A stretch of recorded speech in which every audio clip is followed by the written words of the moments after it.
Hello, and welcome to the second part of the video series that I'm calling Editing for Ideas. This one is going to be editing for action. And then one of the orcas raised his harpoon to yell a charge, when the Overlord put forth a gentle hand and said, "Stop." But this was not an ordinary word.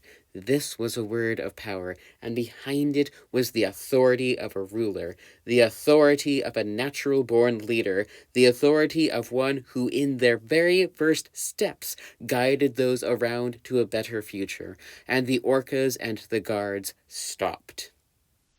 This section has a lot of action that we are told about, but not a lot of action that we are shown. We have the orcas charging forward, and then we have this word that has an effect that we're told about, but I don't really feel it in this section. So, when I rewrote this, I had to look at it in two very different ways. The first way was looking at how the chief, who I had decided was my protagonist, was doing his actions. What was he feeling? How was he making his choices? How was his body moving in order to put you into his perspective? The second one had to do with that word stop. I had to think about how to show the effect this word had specifically on the chief. How to get the reader into his body in that sense as well.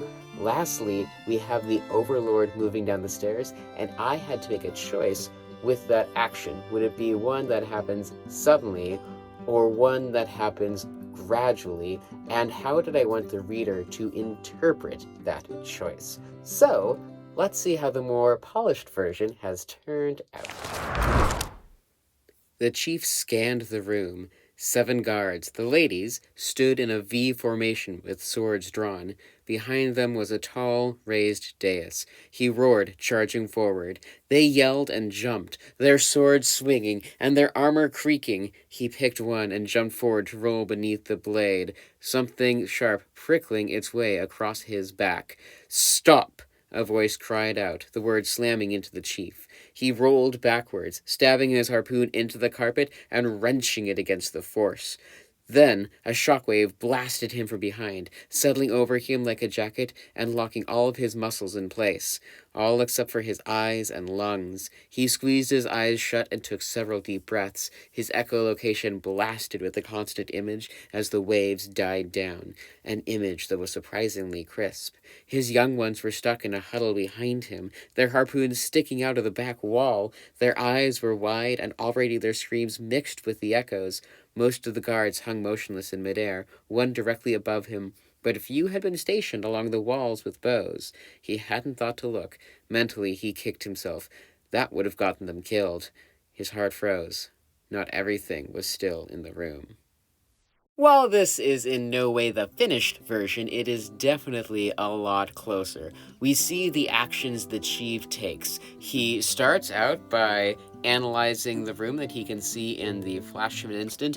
Then he charges forward. He picks his target. He gets ready to encounter. Then we get to that second point with the stop. It doesn't just hit him from the front. It then smashes into him from behind and gives him a second, once he realizes that he's stuck, to really analyze the situation and what's going on around him. Lastly, we don't actually get to see the Overlord move, but we do get the hint that the Overlord is moving, which, for any reader, will give them something to hold on to and will itself really hold on to their attention. Which, as a writer, is one of my goals, because if the reader is engaged with the story, then they'll read all the way through to the end. Having said that, if you are going to rewrite for action, here are a couple guiding questions that I like to use to really help me make the action worthwhile. 1, what is it doing here? Do I need it? Is it going to make sense? That sort of thing. 2, what are the steps of the action? Is it just someone walking down the street, or do they walk 2 steps and then jump? And number 3, how am I getting the reader inside of my character's head so they can feel what the character feels? If you can answer those questions with your writing, then you'll be able to make actions that feel very natural and feel very engaging and help your reader settle more into what the character is doing. This has been another episode of Editing for Ideas. I hope you like it, and I really hope that it was useful. Thanks for watching.